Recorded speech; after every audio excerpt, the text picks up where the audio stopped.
we should probably talk about scarcity. Yep. As Safety often says, scarcity is the starting point of all economics. Hoppe also says scarcity is the starting point of all morality. Like, we wouldn't have morality if it weren't for the reality of scarcity, which gets back into morality being like kind of a tool more than a software package instead of something more ephemeral. How does scarcity play into this narrative of both money and civilization coming online together? Yeah. Okay. So let's talk about, in my research, I found a neuroscience breakthrough from 2022, so pretty recent, that made a little bit of a splash, but I don't think people realized how potentially significant this discovery is, and it comes back to scarcity. Pinson et al. Found that we have a mutation in a specific gene section that creates a protein called TKTL1 versus Neanderthals and other earlier humans and primates. They all have a different version, an archaic ATKTL1, and we have HTKTL1. That amounted to a single nucleotide change in that relevant section of the DNA that meant a different amino acid in that portion, in that string of amino acids, and that meant a slightly different folded protein. And that relevant gene, TKTL1, is involved in neurogenesis, promoting the development and growth of new neurons, specifically in the supragranular layers, the outermost layers of the frontal lobe. So think about like the outermost layers of the front half of your brain. This gene is involved in developing, growing new neurons there.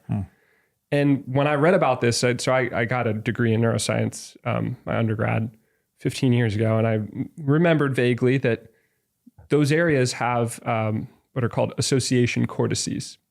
It's a funny neuronal wiring centers that take information from various domains and synthesize it and then generalize it into abstract thought. So, pulling information from all over the brain about various things and then turning it into abstract conceptualizations. And so that's what those areas do. And here we have a variation, a mutation in that relevant gene that makes us potentially three times as much neurogenesis in those areas versus Neanderthals or other earlier humans. And that stuck out to me. So we have this mutation that makes us have a greater capacity for abstract thought. And what comes out of abstract thought is symbolic behavior. So that's art. It's also appreciating and valuing scarce assets. And that's the basis for collectibles. Like shells and any other collectibles today too. And so that right there potentially explains this difference that we see in the cave site archaeology of Neanderthals versus Homo sapiens. That's why we had all this shell jewelry. It's because we had a greater capacity to appreciate and value things that were rare, things that were scarce, things that were hard to make more of. So I think, the way I thought about it is from the point of view of like a Neanderthal, they're very much like us, living their lives, full range of human emotions. And then here are these Homo sapiens who are total weirdos who are obsessed with collecting shell beads, right? And stringing them up and then carrying them around because for whatever reason, they love them. They think that stacking shells, the scarcity is so cool and they want to own more of it. And so that would be just this weird evolutionary quirk, right? That all comes back to this single nucleotide point mutation that made our, that proteins slightly different for us and supercharged neurogenesis in the relevant areas of the brain. But that is the basis for us developing the concept of money, because what it takes to develop the concept of money, that Menger lays out and Szabo draws on as well, is this path-dependent process of going from some small portion of the social group valuing a collectible, and then the rest of the social group realizing that certain individuals in the group care about that collectible. So that collectible has trade value, market value. So then everybody starts to recognize that collectible as having value, which is the basis of intersubjective value. Yes. So now that shells have value in that social group, and it becomes a store of value asset, right? And then once it's a store of value asset for a majority of people, it becomes a medium of exchange. You can settle trade in that unit. And then once most trade is done in that unit, it's the unit of account, a path-dependent process of a collectible becoming money. But what's not addressed in all that is what kickstarts us valuing the collectible in the first place. And this genetic mutation could be, and I think probably is, the reason why we go from not caring about picking up seashells on the seashore to suddenly becoming obsessed with doing so. And it's just because we had this supercharged, overdeveloped area of our brain that it appreciates scarcity, appreciates something that is hard to make more of, something that's unusual. Because if you think about a caveman context, sticks and stones, but then you see like a beautiful little shell, that's special, that's something different. And you would pick that up. But the fact that we don't see that, we don't see seashells in Neanderthal cave sites, suggests that they wouldn't have. Wow. So that's the difference between us.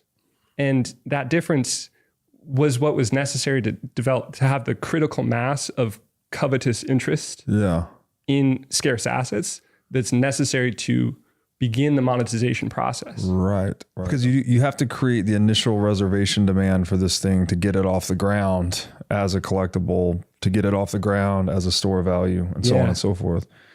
Is it related? So maybe there is some truth in the anthropology here that they were collecting these things for purposes of beauty or adornment initially.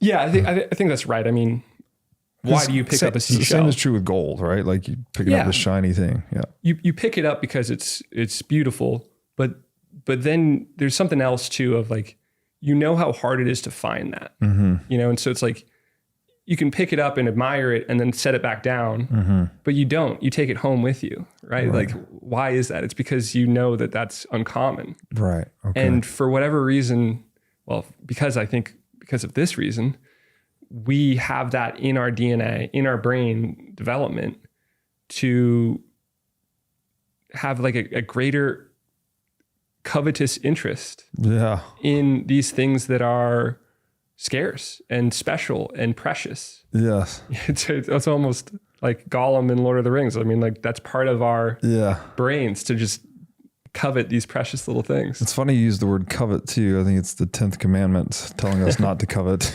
Yeah, right. Not to covet our neighbor's stuff. Right. Yeah. I guess it's okay to naturally appropriate things like you're describing. Yeah. Right. And again, this is evolution just having a mistake, really, right? Where like one nucleotide was switched and it resulted in a protein that was way more effective at doing its job, which turned us into weirdos, right? But like that being weirdos was the behavioral advantage that unlocked the concept of money, which is then the basis for civilization. Right. That's so interesting. I also wonder here too, and I guess it's very murky and difficult to determine, but like if it could have been the actions of maybe collecting these seashells early on that then unlocked the mutation. Like we often think it's kind of like brain mutation out into action, but then sometimes I wonder if there are actions that were sort of triggering mutations in the brain. It's probably circular in most cases. Yeah, it's a good point. Who knows? Yeah. I guess I default to the, random mutations happen all the time, and usually they're not advantageous. But so we can sort of deduce when this might have happened too, when this would have happened. And it's most likely between 160,000 and 300,000 years ago. And the reason we know that is, or can say that it is most likely, we're dealing with probabilities here, so it's possible to be outside of that range, but it's most likely in that range. Before that, humanity hadn't emerged yet from the sort of soup of various human groups in Africa. And then 160,000 years ago is when we had our most recent genetic bottleneck of mitochondrial Eve. So this is this concept of everyone alive today has mitochondrial DNA that comes from this one woman who would have lived in East Africa 160,000 years ago. And you can date that based on genetic dating. And that means that, we all come from that womb ultimately. Like every single person alive is descended from her. And so that would have meant that, she would have lived in a tribe. Maybe there were hundreds of Homo sapiens at that point. Maybe it was a couple dozen. And everyone else's lineage died out. But hers is the only one that propagated to now. So she most likely had this mutation because we all, as far as we know, everyone alive today has the HTK-TL1 variation, the mutated version. So we probably got it from her. So the mitochondrial Eve probably had this mutation, which means that's kind of your time bounding of when this would have happened, 300,000 to 160,000 years ago. Fascinating. So is it then this whole, because, I was kind of thinking like animals, I don't know if they have an appreciation for scarce assets. Like you see squirrels, hiding nuts and stuff. Like, what is this something? Is this appreciation for scarce assets something that makes us distinctly human? Versus other early human groups, I think. Yeah. That's the relative. And it's when I say appreciation, I guess this is the appreciation expressed in the action of accumulating these things. Yes. And so I guess let's go back to the Neanderthal example of they didn't seem to collect seashells, but when Szabo wrote that in 2002, we had no examples. And since then, we found one example of seashells from a Neanderthal cave site in Spain, and a few other examples of Neanderthals collecting quartz and fossils and some other like strange items. So they had the capacity to appreciate something that was unusual and value it occasionally, right? But we've only seen that one example of shell bead jewelry by Neanderthals, versus Homo sapiens, where there's a ton. Similarly, we saw the one example of cave art from Neanderthals and a few other examples of Neanderthal art. But then Homo sapiens come along and there's a ton of early human art. So I think that speaks to this hypothesis fits in with that, because Neanderthals would have had association cortices, but on a much more limited basis. They would have had less developed versions of the same brain structures. Got it. If that logic follows. And then this mutation just supercharges it and overdevelops our brain centers for abstract thought, which leads to symbolic behavior of valuing scarce assets and art, and then other things like religion. So in that sense, early humans had the capacity to appreciate scarcity, but like a dim interest or a limited drive to engage in that, to collect scarce assets. And without that drive, without that like level of covetous interest, you didn't meet the critical mass necessary to develop this like collectible fascination in a social group, which is the starting point for monetization. Thanks for watching. If you enjoyed this episode, click here to find more just like it, and here to find our most recent episode.